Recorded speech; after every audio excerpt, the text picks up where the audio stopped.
All right, we're live for the Mets post-game show here, right on the True Mets Talk podcast. What a weird game. What a I weird know. game in Jonah Tong's debut. He does get the win, and we will talk about Jonah Tong's performance, but the offense showed out early and often, and it was good to see, to be honest. Maybe outside of Luis Torrens, in that final inning, trying to shut the doors closed before Stanek came in. It was a really good win to see, especially with the offense getting on Perez, and they scored 12 runs in the first two innings. I don't really know what else to say at this point. We're going to recap this game. There was a lot of offensive performances to talk about, and we have to talk about Jonah Tong being Oh inserted yeah. into this rotation. And you know what? I think he looked good, but Zach, how are you doing? Doing good, doing good. Good to see a win like this after a loss like last night. Last night's loss was it was frustrating because the Mets did it to themselves. They last night they made a lot of mistakes in the field that cost them that game. I think at one point the Mets had scored 4 runs and were 2 for 6 with runners in scoring position, and then the Marlins were like 0 for 5 with runners in scoring position. Yet they had more runs than us. I think we actually ended the last night's game with better average with runners in scoring position than the Marlins, and it's frustrating, but good to bounce back tonight. Obviously, you saw a couple more mistakes in the field, but that's about where it ends with the negatives. Everything else was smooth sailing. I mean, Tong tonight was incredible, and I think we will get a clearer picture of what Jonah Tong will look like in the major leagues in a different start because first start not only is, like I said, it's his first start, but it's in a pretty like high pressure situation with the Mets making a playoff push and making this playoff run. So there's pressure on him there. There's pressure on the Mets as a whole. But then after the first and second inning, I don't know the exact amount of time, but it had to be like close to 15 minutes each time that he was sitting, 10 minutes or so. So that's tough on a kid making his first start. So you saw that there. It definitely added to some of his inconsistencies, but he still battled through 5 innings, got 6 strikeouts. The swing and miss stuff wasn't there, but he does have that electric fastball, a good changeup, and a true 12-6 curve. You do not see that anymore. This true over the top 12-6 curve that is just going to be great against both righties and lefties. So he's good. He's really good, and you will see more of him. And he gets a lot of garners a lot of comparison to Tim Lincecum because of the delivery, but that's about where it ends because Tim Lincecum, while he did throw fast early in his career, that quickly caught up to him and his velocity dipped because of how wiry he was. He was a small dude. Tong's got some meat on his bones. He's a big kid. I think he's probably 6'1", maybe even a little bit taller, and he's gonna fill out a bit more because he's only 22. So a lot of what ailed Lincecum later in his career, really in the middle stages of what should have been the middle stages of his career, was due to the fact of how small he was. You won't see that with Tong, and you should see him continue to be good and just a great pitcher. And I can't wait to see more of him. There's a lot of comparisons with Tong and Lincecum because of the windup and the Mhm. delivery, and that comparison will definitely continue to Mhm. be present, but like you said, I definitely do think that there are definitely differences there, and we will continue to see that throughout Tong's career. And I think that there is another, like, the next start, I would say probably is the barometer for Mhm. Jonah Tong. Like, this was just such a weird game for him to Yeah. make his debut because the offense just absolutely obliterated the Marlins pitching tonight. And it almost did feel like the Mets took last night's loss personal, and they're Mm. like, "Okay, enough's enough. Sunload. You guys are not a great team. Let's just go out and show you why you're not a great team." But, besides that, I was very thrilled with the performance of Jonah Tong. I was very thrilled with the performance of the lineup in general, and I definitely appreciate everyone being on this post-game stream right now in the live chat. So before we continue on with this post-game assessment, please do smash those thumbs up buttons on this channel. Make sure to subscribe if you're new to the channel. If you haven't checked us out before, that's okay. This is what we do. We come on here and talk about New York Mets baseball after the games, and we talk about the state of the New York Mets and how they performed each and every day. And if you're also new to the channel, we also did a pregame stream as well. And we usually do go live before the games start as well. So make sure to go ahead and subscribe for more of that. And if you want to follow Zach over on X, make sure to go ahead and do so. A lot of great tweets at Sunny Days Zach. You can find him a lot of times that you're on the pre-games and the post-games here with Rob and myself. Make sure to go to follow Zach on X and drop Yes, um, thank you. a live chat. Yeah, absolutely. Let's just take a look at this box score real quick. I mean, this was the outing. We'll get into the offense in just a second, but I feel like we should definitely just talk about Jonah Tong a little bit more here for the first part of this stream because this was a much anticipated debut. We know what we've been getting from Nolan McLean, and that was exciting when the Mets first brought Nolan McLean up to the big leagues. We know that what he was doing and where he was ranked in the minor league farm system, and Nolan McLean has been nothing short of brilliant in his first three starts. I mean, the last two outings against divisional opponents, the Phillies and the Braves, he pitched a combined 15 innings with a plethora of strikeouts and just very high efficiency. Jonah Tong, it's a very tough act to follow for Jonah Tong when Nolan Mhm. McLean is doing what he's doing in this rotation over his first couple of starts. But Jonah Tong tonight, this is the final line: 5 innings pitched, 1 earned run, 97 pitches, 6 hits, 6 strikeouts, no walks, and the ERA ends up being 1.80.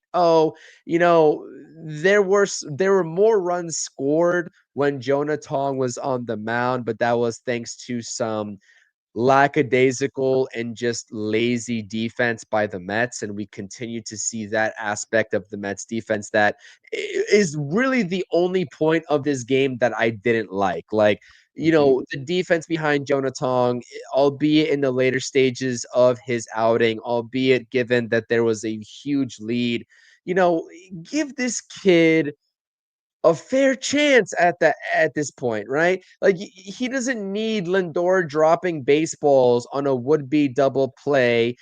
Grab the baseball, get the force out. Who cares if you get the out at first base? He doesn't need anything else to go wrong in the field for him. You can tell he's anxious. Like Jonah Tong, you could tell he was a little bit jittery. He was on the Mhm. top step of the dugout, waiting to go back out while the Mets were still hitting with 2 outs. It just seemed like we all knew he was making his MLB debut, and so did he. It just it just seemed like he was anxious up there, and you wouldn't tell it by while he was performing and while he was up on the mound. I mean, he delivered a fantastic performance. Honestly, I think he could definitely build off of this performance, but I think that everyone knew, whether you were live or watching from your TV, that he was a little bit anxious, and that's definitely okay. The guy's 22 years old, making his Mhm. MLB debut. Definitely, probably, I would think, did not think he was going to be called up to the big leagues this season when this season first started, Mhm. and he just kept on rising through the ranks. But the defense has to do a better job. That's not even a question. It doesn't matter what the score is. That's my only gripe of this game. The two errors behind Jonah Tong that the Mets committed. There's no reason for that. Go out there. Don't put any extra pressure on the kid. The guy's going out there delivering you a good performance. Just help him out a little bit. That's my only thing, Zach. But the rest of it took care of itself. Really, Yeah, it I took care really of did. itself. He looked good. The fastball was lively. He was 96, 97, 98 throughout most of the night. The delivery is Tim Lincecum like. He does have a changeup that he utilizes very often. And then the curveball, to keep hitters honest, it looked pretty decent. I think this was a really good performance from Jonah Tong. Yeah, I understand that Nolan McLean went 5+ innings and then 7 innings and then 8 innings. But that's a very hard act to follow up. And I'm not sure if you had a chance to listen on Rob and I's post or pregame stream this afternoon before the game actually started. It's like, how does Jonah Tong go into this start knowing what Nolan McLean has done the first 3 outings? And is like, wow, that's a very tough act to follow up. I think this is a really good stepping stone for Jonah Tong, a really good start to his career. I'm sure he enjoyed the plethora of run support that he got, and that probably made it a little bit more easy for him to go out there and not be so stressed. So I think it's a win. Jonah Tong showed us a lot, and I was just happy for him. Like I was thrilled with this performance, to be honest. Yeah, no, it was a good, very, very good performance for him. And obviously, like you said, you didn't see the any jitteriness or anxiety getting to him while on the field, on the mound. I think there was two situations in which he had runners in scoring position, was able to get out of those jams. Obviously, one was in the third or the fourth inning, if I'm not mistaken. And obviously, in the fifth inning, he would have gotten out of the jam if it not had been for the errors behind him. But he looked the part. He was able to buckle down and get those outs when need be. Regardless of his defense, he did what he needed to do. They didn't help him out, but then he took care of it himself, striking out the last batter he faced. So he was good, and I think a lot of the jitteriness just came into play because of how long he was sitting there. I mean, you're making your first start. You're 22 years old. You're in New York. It is probably what was a sold out game. I didn't look at the attendance, but I would assume it was. It's a Friday night for the Mets with one of their top prospects making their debut. So he's going to feel that, especially when you're sitting there essentially by yourself. I mean, yeah, you got a few guys on the bench, you got your coaches, but you kind of want to, you're just ready to go. You want to get back out there and keep dealing. And he wasn't able to do that because the offense was so good tonight. They were able to bat around twice. And before we do get into the offense as a whole, there's one thing I do want to point out. 10 of their runs tonight were scored with 2 outs. Can you believe that? All 5 in the first inning. And then the last 5 of their 7 in the second inning were scored with 2 outs. Pretty crazy. 2 outs, run production. Is that something that we've not seen from this Mets team like We have earlier of this late. Yeah, and as of recent, I feel like especially from that national series, like we've been starting to see a lot more production Mm-hmm. in that 2 out scenario, which is absolutely fantastic. And I think that this offense can continue to build off of what they've been doing. And you know what? This is the thing, right? When you take a look at a loss like the loss in game 3 against the Braves, when you take a look at a loss like yesterday in game 1 against the Mm-hmm. Marlins, outside of really that middle game in the Phillies series where the Mets put up 6 runs, it was 5 at the time before the walk-off. They usually in the skid that they had before, they were losing close ball games. They were losing games where they put up 3, 4, 5 runs because, Mm-hmm. the pitchers weren't able to hold it together. I would like to see the Mets, and today is not like a barometer of that because they put up 19 runs, but I'd like to see this team. I'll take 19 runs all day long. I'll take Oh 8 yeah. runs, I'll take 9 runs, I'll take 10, I'll I'll take take 6. runs all I'll take 6 all day long. I don't care what it is. I'll take 6 runs all day long. But the offense, on certain days, they will just so happen to give you 3 to 4 runs, especially moving forward in September when things become a little bit tighter. Like, this will happen. So, one thing that I'm curious to watch for from the Mets going into September is, can they win close ball games when the offense doesn't put up 6+ runs. If the Yeah. offense puts up 4 like last night, can they win a ball game? They couldn't yesterday because guess what? There was a plethora of unearned runs that the Miami Marlins got because the errors. You got to be defensively fundamentally sound. And that's the biggest thing for me. Mhm. And it wasn't just the Men errors.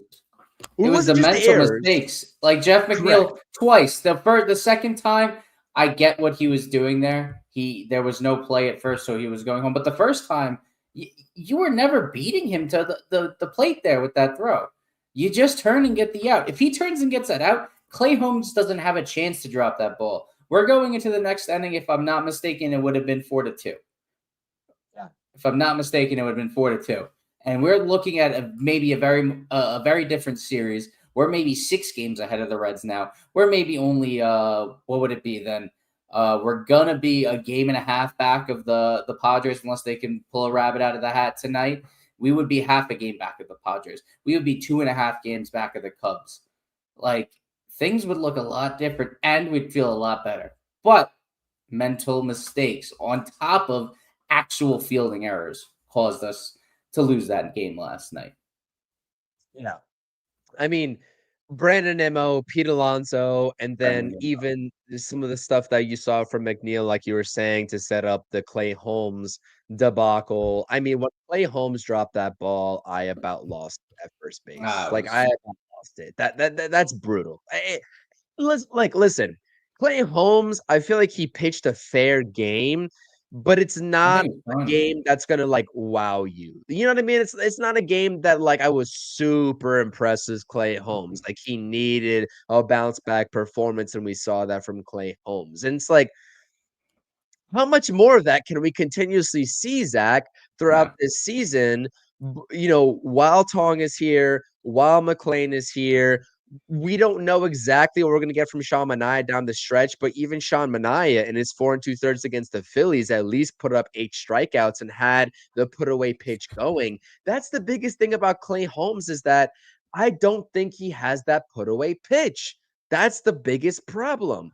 And Yeah. so that's where I'm curious where the Mets will go with it, regarding the rotation down the stretch of this season. I'm sure Clay Holmes will start until the very end when the regular season is done, but I'm talking more so about the playoffs when the Mets get there because the Cincinnati Reds did lose today to the St. Louis Cardinals in extra innings, so the Mets gain a game on them. What is that now? A 5-game lead in the wild card. The Phillies did end up beating the 5, yeah. Braves in a very tight scoring game there, 2-1. So the Mets don't gain any ground in the NL East after dropping a Yeah. game last night. But the Mets will be in the playoffs. Like Yeah. if barring anything catastrophic happening, the Mets are going to be in the playoffs. Like let's not mistake that. It's about who their opponent is going to be and whether it's going to be at home versus away. This Yes. division is still within reach. The Mets can definitely earn that first bye if they really wanted to. Although I'd have to check out like what the other divisional leaders are doing because I think the first two It's teams. the Brewers are gonna get the bye. The Brewers are going to get the bye, but isn't there a second team that gets the bye too, or is Oh, it you're everybody else? correct. There is I a second think team that it's the gets the third bye. divisional leader that doesn't get the bye that has to play the third You're team, right. or You're right. Yeah, you're right. You're right. yeah. You are correct there. It's gonna be between whoever wins the NL. Well, obviously, it's gonna. The Dodgers are a half game behind the Phillies right now. So if we do end up catching the Phillies and overtaking them, we hold the tiebreaker against the Dodgers. And to be honest, I don't think that really matters because I guess it depends who you're playing. I wouldn't necessarily want to play the Padres, but if I had to play the Padres, I'd want to play them in a 3-game series, all games at home. That's the I don't wanna see the Padres. I don't wanna see the Padres at I all. don't want to see them, but I think if you're going to make a deep run, I think there's a good chance you do end up facing them. And I'd rather play it in an environment like that. I'd prefer to stay away from San Diego. And not only that, it would be 3 back to back to back. So there would be the Mets would have a little bit more control over the series as a whole, in my opinion. And I think as things shape up with our starting rotation with Nolan McLean, I mean, as of right now, he's getting one of the starts. I think right now he'd probably be the 3 starter, the anchor, or maybe you flex him into the 2 hole. You probably have David Peterson start the series, and then if you need Clay Holmes, or not Clay Holmes, if you need Nolan McLean to come in and pitch the second game for if David Peterson's lose, you have him there, or you save him for the third game to try to open the next series, and then pitch a second must-win game to avoid elimination. So it's going to be interesting to see what happens. Nonetheless, I would take my chances. I know this is kind of recency bias, but it's not. I would take my chances going against the Phillies in the always first taking series. the Phillies. Yeah, I'm taking the Phillies. I'd Not rather see the afraid of them at Phillies than the all. Padres. Not No, afraid no, of them at all. But if I had to play against versus the Padres, that's the situation I would want to play against them in. yeah, yeah. Versus instead of a 5 or 7 game series where we're going to be splitting time in San Diego and in New York. Did you see anything going back to this outing right here as before we get truly into the offense? Because I do feel like there's a lot of conversations that should be had about this offense moving Mm-hmm. forward because they're operating at such a high clip and there's just so many different combinations that Mendoza can deploy on any given basis day to day to put out just a competent lineup outside of your top, 3, and you see Vientos is there in the cleanup spot. Did Vientos have a home run today? Is this He like did in he the bottom of did? the 8th. Okay, that's right. That's right. Okay, so I was just making sure that this is the right graphic. But Yeah. going back to Jonah Tong within this outing, like, did you see just assessing Jonah Tong in the entirety of this start that he had? Did like what would like if you had a critique, what would there be? What critique would you have for Jonah Tong? The critique I would have, I mean, I didn't actually get to watch this. Well, I didn't get to watch Kong's portion of the game. I got home in the bottom of the 6th, but I did go back. I watched all of his strikeouts. I would try to watch as much of his outs as possible.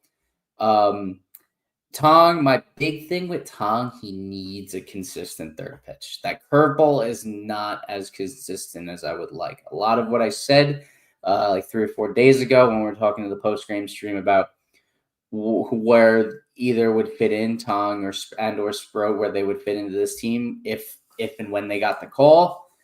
I said Tong would probably fit a little bit better in the bullpen as of right now. I still do believe that. I think he's got a lot of talent. I think he will be a starter long term. I don't think that this is his long term outlook, but I think he needs that third pitch. The curveball isn't as consistent as you want yet, even though it is very good when he's throwing it well. Either he just needs to throw it more, or he just needs to refine it as a whole, because as a starter, like I've said, you need a third pitch. You cannot it's almost impossible to be a good starter with 2 pitches. It's almost impossible, and I think that third pitch would come to play. It would keep hitters off balance. I mean, you look at what Nolan McLean did. It does, Nolan McLean has 5 pitches, 6 pitches he goes to, and it's just like you do not know what's coming. And the thing is when you got fastball changeup, both of them kind of run the same way. Both of them kind of run arm side. When you have 2 pitches running arm side, they're releasing at the same point.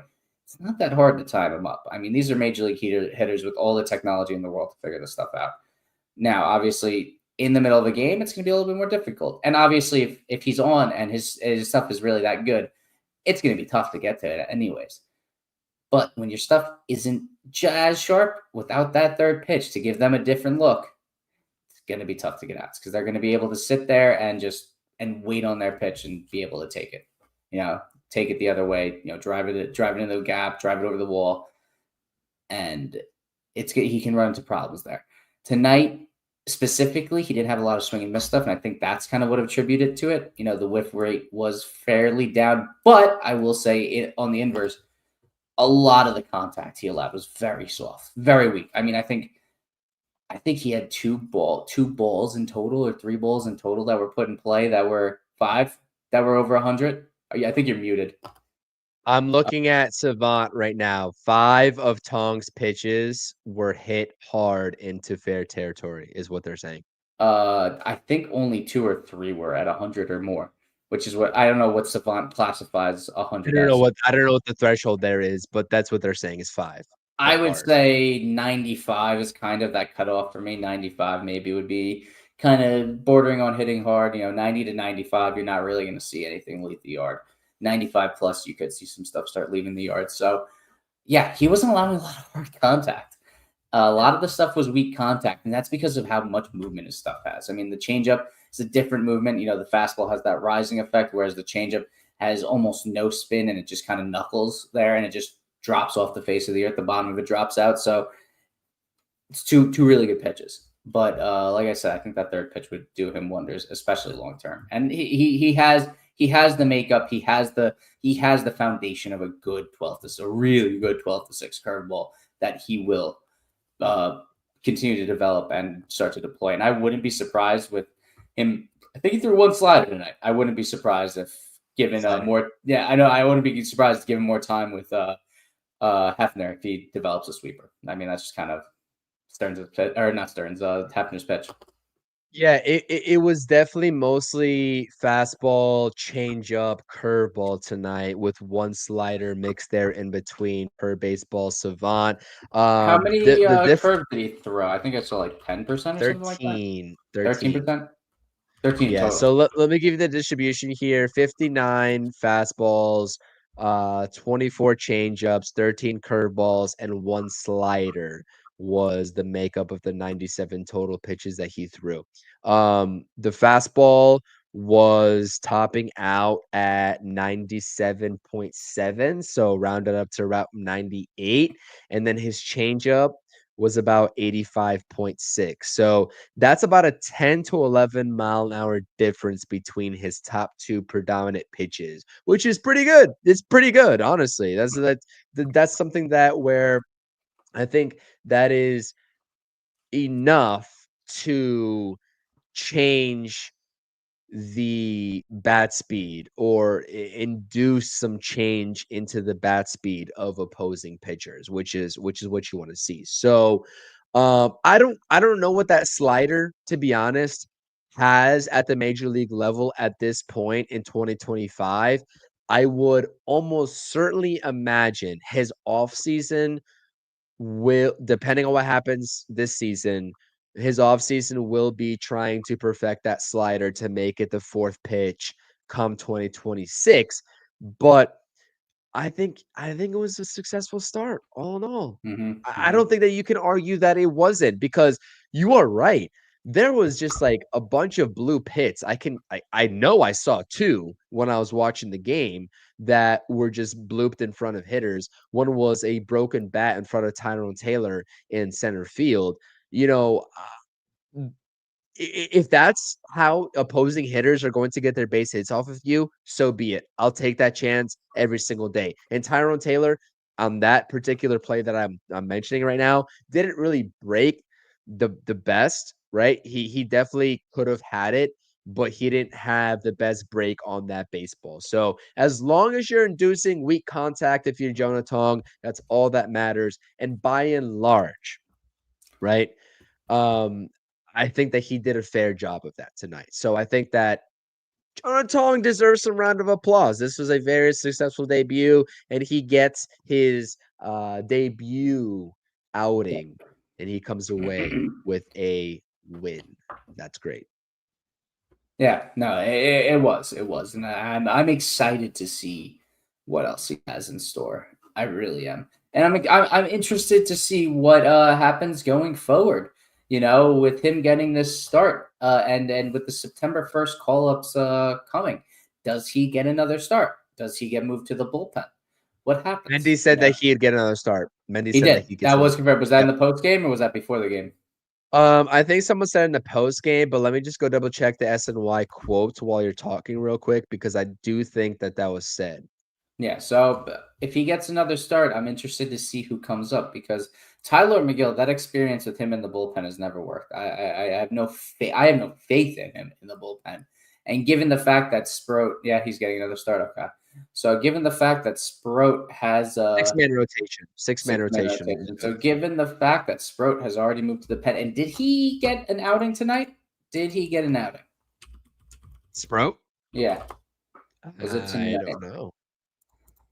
Let's see. Dude, Game I don't care. day. He should be up. I don't really care. Like, He should be up. Today is what's today? The 29th. So he should have gotten an outing today.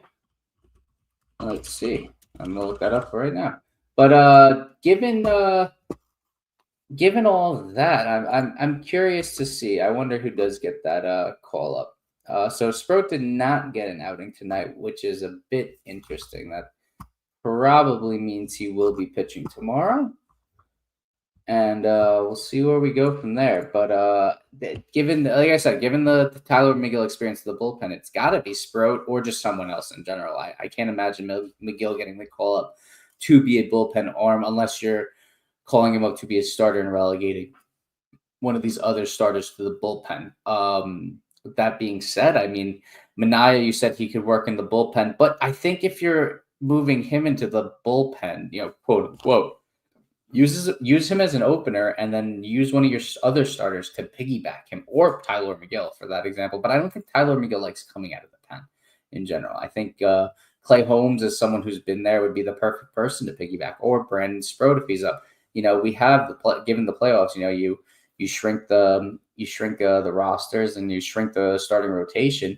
It'd be the Mets would be in a perfect position to deploy their plethora of starters as bulk guys behind a lot of these pitchers who you aren't as confident with going in later in games and being able to preserve the bullpen. So the Mets,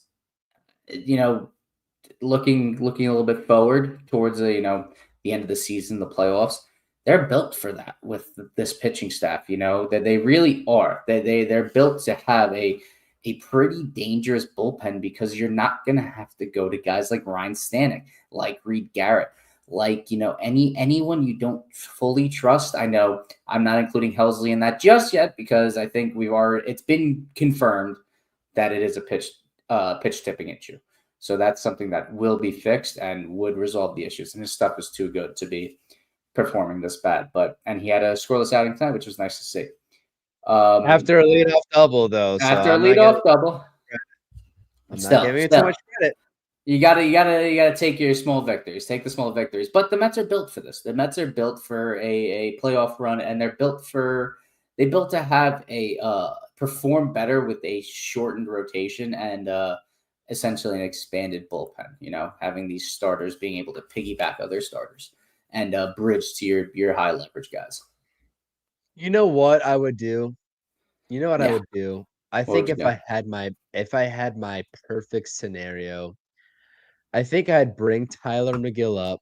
If they like, I don't want to see Tyler McGill out of the bullpen because we've seen that happen before and it's just not successful. So that would be a rotation piece, like an opener kind of thing, where Tyler McGill can serve as like the first 3 innings of a game and hopefully keep it respectable. Go deeper If they if want, he's really pitching well, but you have a quick hook on him kind of deal. yeah, that kind of deal for him if he comes up. So like I would do McGill as one of your rotation arms. I would not hesitate to move Holmes into the bullpen whatsoever. I would make that move. You know what? I would even move. I know we talked about Mania going to the bullpen. I would move Holmes to the bullpen before Me Mania too. in a heartbeat. In a heartbeat. And we had this discussion on the pregame because Yeah. we were all talking about, Clay Holmes signed here to be a starter, and he has been. He's built up his next contract that he gets with whatever team. He's already built it up because he's proven that he can put up respectable numbers for a large haul of this season. He's got a 3.6 ERA, over 140 plus innings. Like, that's respectable. But I'm talking about what makes this Mets team, what position puts this Mets team in the best position, so to speak, is Clay Holmes going to the bullpen. I take my chances on Mania still in the rotation, and you just have Holmes go to the bullpen, McGill go to the rotation. You'd have to DFA a bullpen arm. Would not hesitate letting Well, a guy no, you like wouldn't Stanek have to. go. We have the 28th man. No, well, but the thing is that I would DFA a guy because I still want Brandon Sproat up on this Okay, team. okay, okay. That's Fair the enough. thing. Yeah. I mean, in all honesty, it's probably Jose Castillo or Hergert, whatever, Hergert. Herger, I think already went down. I think he was the Jonah Tong move to get Jonah Tong on the Oh, okay, roster. okay, okay. Yeah, yeah, yeah. I Herger already forgot. went down. I forgot about that because they announced it so early. I was just kind of thinking he was already, they already made a move to get him up here. So, okay. That makes sense. That makes a lot of sense. Yeah. But again, like it would probably be Jose Castillo, in all honesty. Yeah. And But I do like the third lefty. But like you said, having Minaya as keeping him as a starter, he did pitch really well coming out of the pen in Kansas City. So he could probably do it. And again, he doesn't have to be a quote unquote reliever. He's not coming into jams to bail your team out. He's not coming in to serve an inning or two. He's going to come in and pitch 3-4 innings. And I think that'll be his bread and butter for the rest of the season, given yeah, the loose bodies in his elbow. So right. I think the Mets could definitely work this out. That they would just be in a position to have quick hooks on their starters, but also not have the bullpen feel the effects of that with the likes of Tyler McGill and Brandon Sproat coming up. And I think it would be interesting. I wonder how someone like Clay Holmes would respond to moving to the pen, or I wonder if he would be comfortable or able to go. Essentially, if you can get 3 or 4 innings from Tyler McGill, then just going the distance the rest of the game if he has it, and not even having to touch anyone else. I don't think that there's a scenario where Clay Holmes wouldn't be comfortable doing whatever he's asked to do. I mean, Yeah. whether it's a long man relief outing behind Tyler McGill, or if it's like an inning Yeah. that's specific to the 7th or the 8th. I think that Clay Holmes is one of those durable arms that you can go ahead and put in any one of those situations. He Mm-hmm. again, to his credit, he's already proved that he could be a competent. He's not a dominant, but he's a competent rotation arm, right? And at this point, the Mets have maybe a multitude of competent rotation arms, right? They're looking for that dominant force, which they've gotten from Noel McLean. They're hoping to get from Jonah Tong moving forward. And David Peterson, I would say, is maybe more so on the dominant side more often than not. Clay Holmes is left out of a wild card series rotation as it currently stands. I'm sorry to say, he definitely is.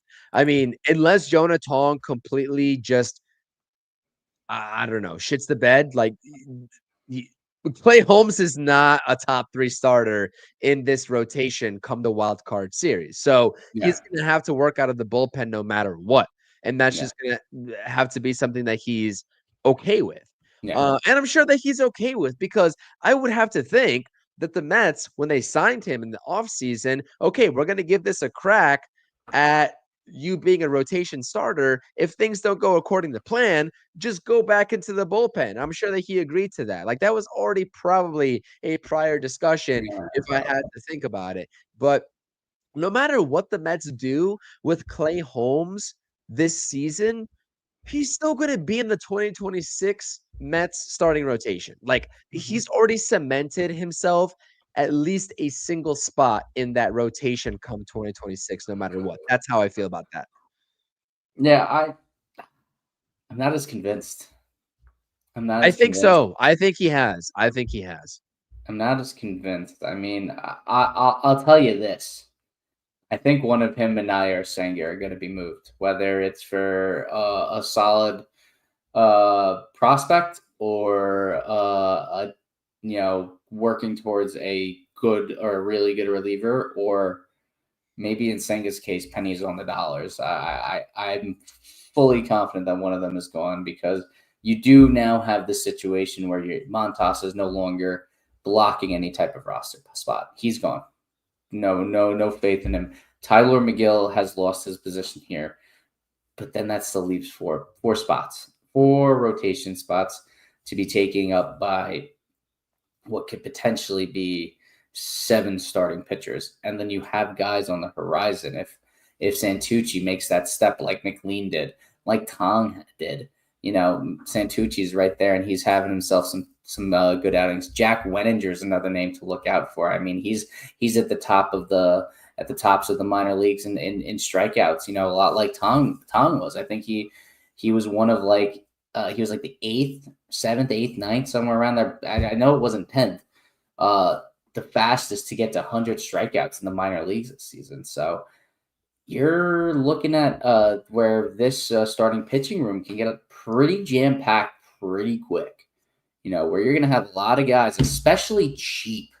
You figure if you have 5 or 6 starters that are all rookies on rookie deals, that would be incredible. Like something that's almost unheard of. You never see that, especially if they all do pan out. Obviously, at this moment in time, we don't know what's going to happen outside of basically, well, for all of them essentially, but seeing what Nolan, McLean, and Tong did here, we can kind of get an idea of what they're going to look like. Could it be a flash in the pan? Yes, but I think we all believe in their talents. Outside of those two, we don't know what they're going to look like and how they're going to respond to the stresses of pitching here in New York in the major leagues. So there's obviously that to worry about. But given how crowded, it will be with these two already up here, they'd either have to completely commit to a 6-man rotation or move one of these guys that are, less reliable. And that's basically anyone not named David Peterson or any of the young guys. So it'll be interesting to see what what direction he decides to go in with this offseason. But if I had to put my money on anything, it's one of those 3 guys being gone. Yeah.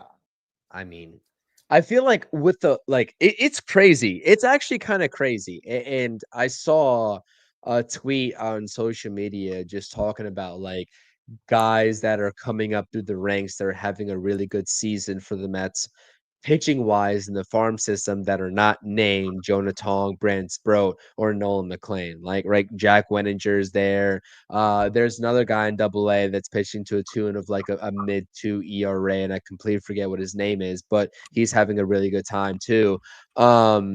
This Mets organization has pitching coming up galore. And Will Watson? who was it? Will Watson? Will Watson. That's right. That's who it was. Yeah. He's I think he's a reliever. Oh no, he started Is in he really? Brooklyn. He started in Brooklyn. Yeah, no, he's a starter. I lied. I think he's just. I think he's a starter. I mean, He's a he can be starter. converted to a reliever, but yeah, it was Will Watson. I don't know. It's going to be very interesting. And you know what, though? On the same topic, before we get into the offense, I think that's the reason why we won't see a major pitching move be made. I don't Not think I not maybe only unless there's a trade for a frontline starter, unless there's a trade for a solidified frontline starter. I'm talking about maybe a guy Harris School. I don't know, Edward Cabrera, who's starting against the Mets tomorrow in the I don't offseason. think I don't think they're gonna move him, I but don't think they'd even trade that's for someone like that. I'll be I real with you. I Like just what? can't see in the offseason them doing something like that. I can only see them moving it for like they obviously missed out on oh my god, what's his name? Garrett Crochet. They missed out on Garrett Crochet. They weren't Yeah. willing to move any of their top prospects for him, or at least not as many as that were being asked for. Because I'm pretty sure it was like their 3 top prospects. I don't even think it was one of them. Probably I think it was all 3 of them. is Tong Williams plus, right? I think it was Tong and Williams plus. I think it was Tong and Williams. I think it was one. I think it was 2 of Tong, Williams, Sproat, and Benj, or McLean and Benj. I think it was 2 of those 4, and I don't think the Mets were willing to do that. But if someone like Tarek Skubal becomes available, if the Tigers fail to make a deep run in this postseason, given the fact that he will be a free agent after next season, if I'm not mistaken, the Tigers might want to cut bait and collect on that, and they would collect a haul. They would get major league players, young major league players. They would get near MLB ready major league prospects or minor league prospects, and then some deeper cut top prospects. He would get probably a haul of 5 to 6 good Yeah. good players.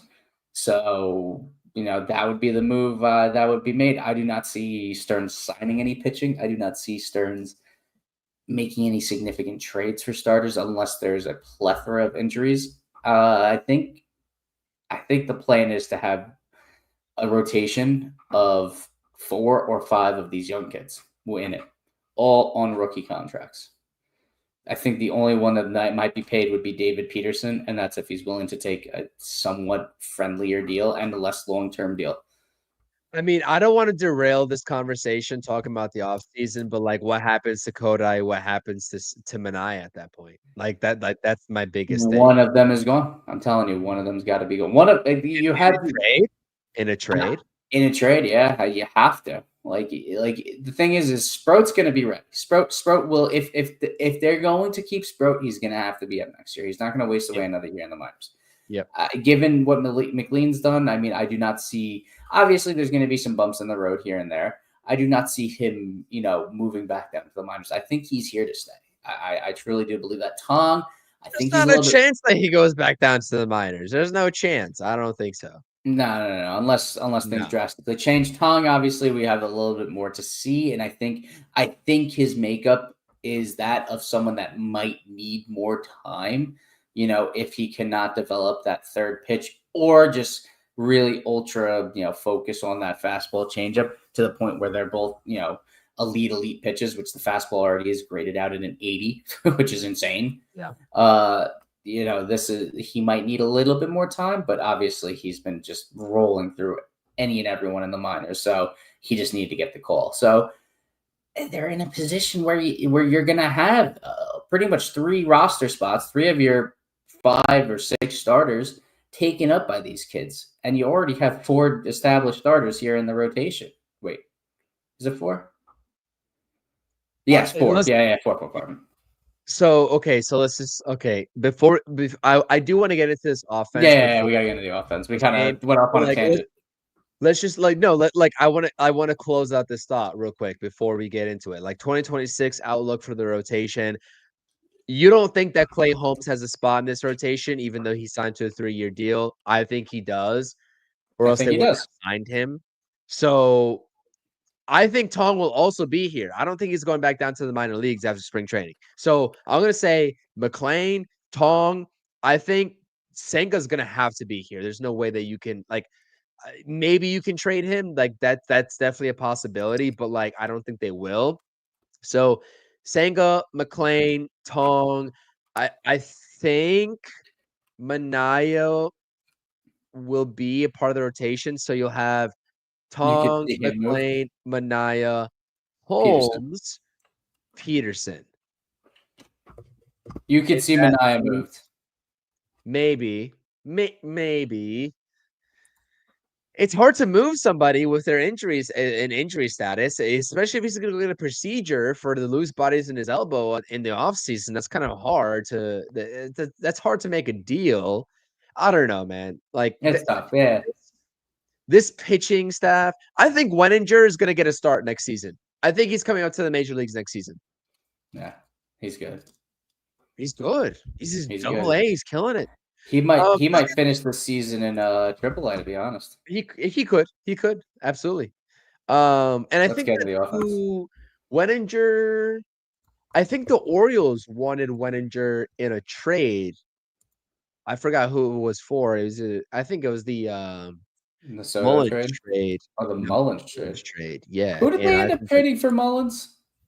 Let's look at it because I'm actually kind of curious about that now. Mullins trade Mets. This is a little bit of an impromptu right here. Who do they get him for? Anthony Nunez, Raymond Gomez, and Cameron Marsh. Yeah, Raymond Gomez is the guy that threw 104. Anthony Nunez, I believe he was a Triple A reliever, if I'm not mistaken. Gregory Soto there was a good return for them in the Gregory. Who was that? I believe Nate Dome was a part of that trade. No, it was a different guy though. It was a reliever. Wellington. Oh, Wellington Archena. Yeah. And Cameron Foster, who was unranked. Who did Nate? And Nate's bringing up a good point here. Let's not forget about Christian Scott. He's coming up soon too. He's coming back soon too. Right. Absolutely. I forgot about Christian Scott. I forgot about him. I And he forgot was about him. good. He was good. I like Christian And he's Scott. still going to be good. He's still He going is. to be He good. is. Like, I forgot about him. The That's Mets crazy. are the Mets the way that So they're set up with the loaded. pitching. I'm fine with the Mets outlook on the rotation moving forward. I'm fine. I'm fine with it. And that's probably why David Stearns didn't want to go out there and get a big name pitcher this offseason because he was kind of Mhm. planning for this coming to fruition with some of these guys coming up towards the end of this season. I know it's not a way to build the rotation and bank on these young guys, especially when you're trying to go for it all in 2025. But like when you have a talented farm system, you're going to have to rely on these guys at some point. And I guess they decided that we're just going to throw them into the fire right now and rely on them right now. That's it. Yeah. That's really it. So, um, yeah, Let's get into really this good point by offense. Nate there. Yeah, great point, Nate. Um, Great point. yeah, great point. Let's get into the offense here. I mean, look at this box score. Like this box score is Loaded. ridiculous. Like Taylor 12 for ridiculous. 4 too. Wow. I know you messed that one up. And that was a little Yeah, typo there. I messed that up. All right, Tyrone Taylor's not on that much of a hot streak to get 12 hits in the game. But Okay, I he did. is on a pretty big hot streak. Well, he is on a big hot streak, but 12 for 4 is insane. But yeah, listen, Tyrone Taylor had himself a game. Mark Vientos continues to do what Mark Vientos does. You know what though? Like, I want to take a step back here and just like Yuri Perez, who was on the mound for the Marlins tonight, he's coming back from Tommy John surgery. I think I don't know how many starts he had. He came back in like the middle of this summer, so this is like less than a half a season sample size that he's had to go off of. Mm-hmm. But he's had a pretty good go at it in 2025 thus far, coming Yeah. into tonight's game. They made him throw 39 pitches in the first inning, and I'm pretty positive he didn't record an out. He didn't record a single out. Soto got it started with a 2-run home run. Yeah.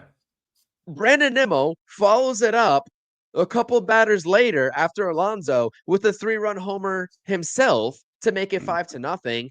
First time in franchise history that they score 12 runs in the first 2 innings of a game, by the way. Yeah. This offense is here. They're here. Oh, yeah, And I here. love that. Like, I'm not talking about reckless aggressiveness.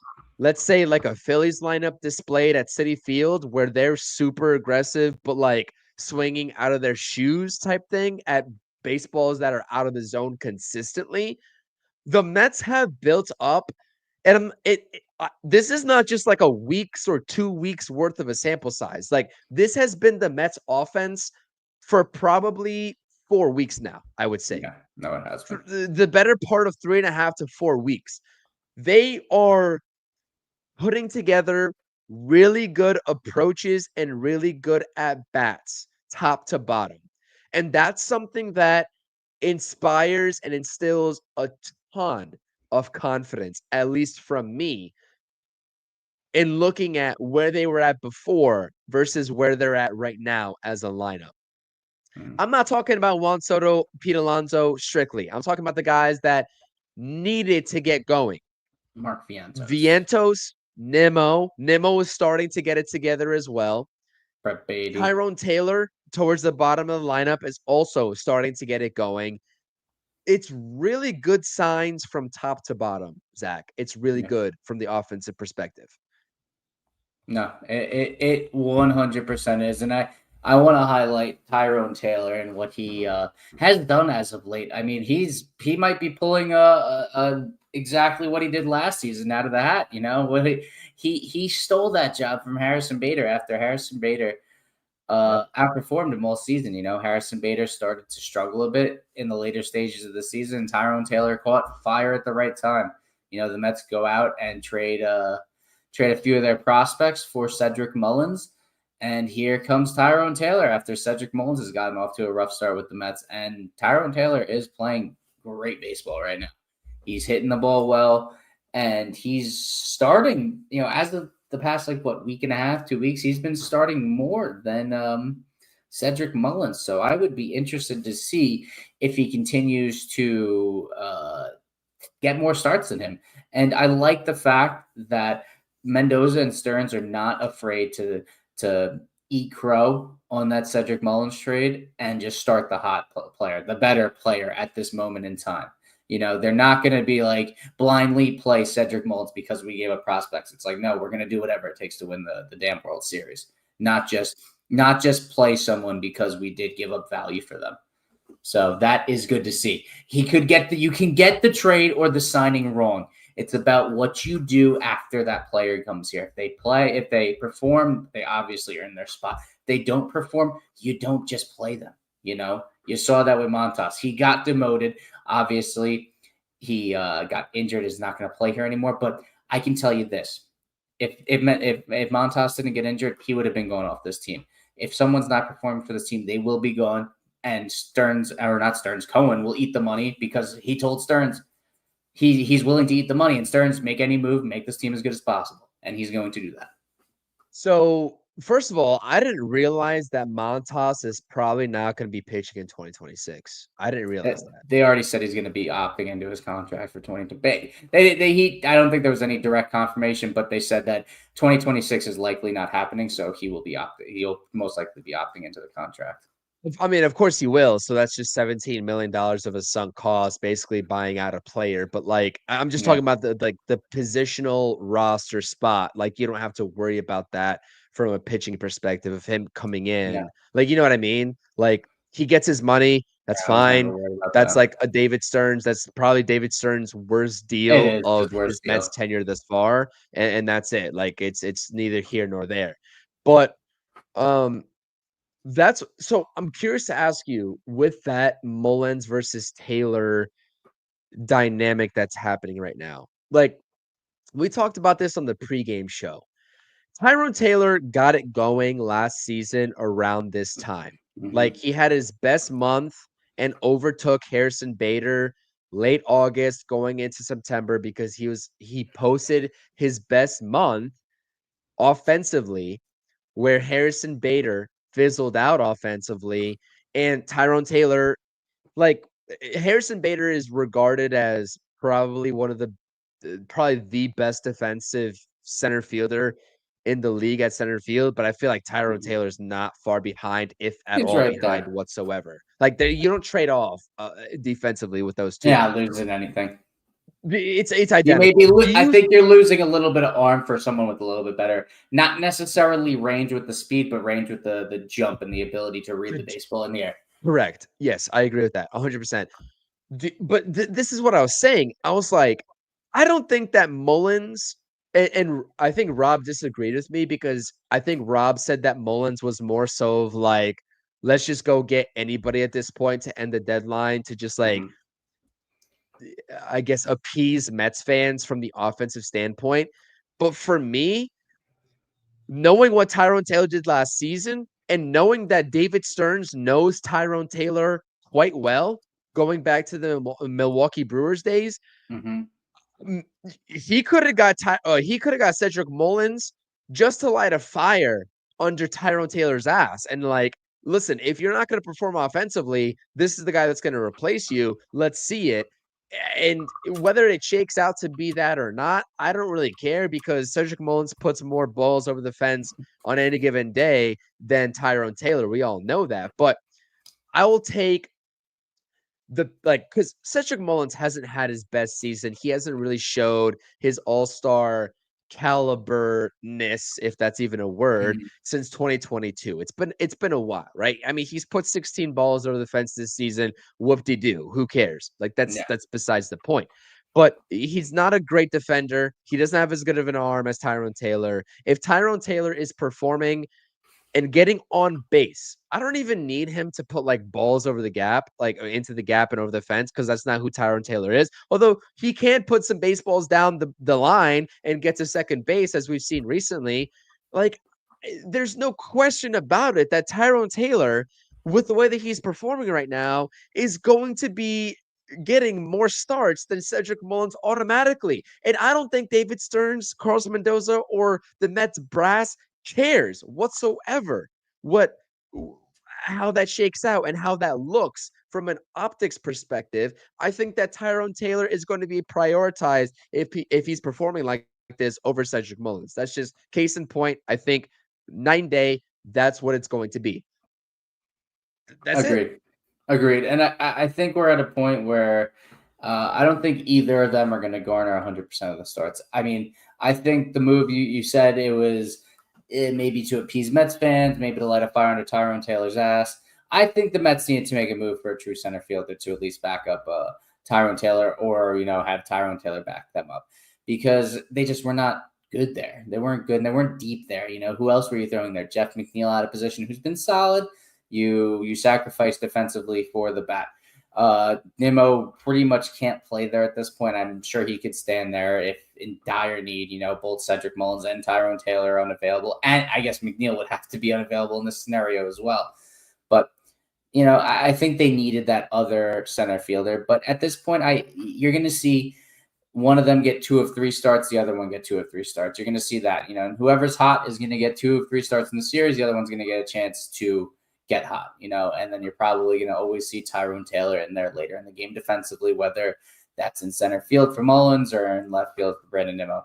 That's what I believe at this point. So I don't think either of them is a huge needle mover, but what I do see is just solid production. You just need that at the bottom of the lineup. You need some solid production, whether that's Cedric Mullins being able to put the ball over the fence every, 20, 30, 40 at-bats, whatever it may be, or Tyrone Taylor just getting on base with a little bit more consistency and being able to turn that lineup over to Lindor, Soto, and get someone on base with good base running ability to score on a hit by either one of your big guys at the top of the order. So we just need more consistency from them. It doesn't have to be all-star like play, but it needs to be consistent play.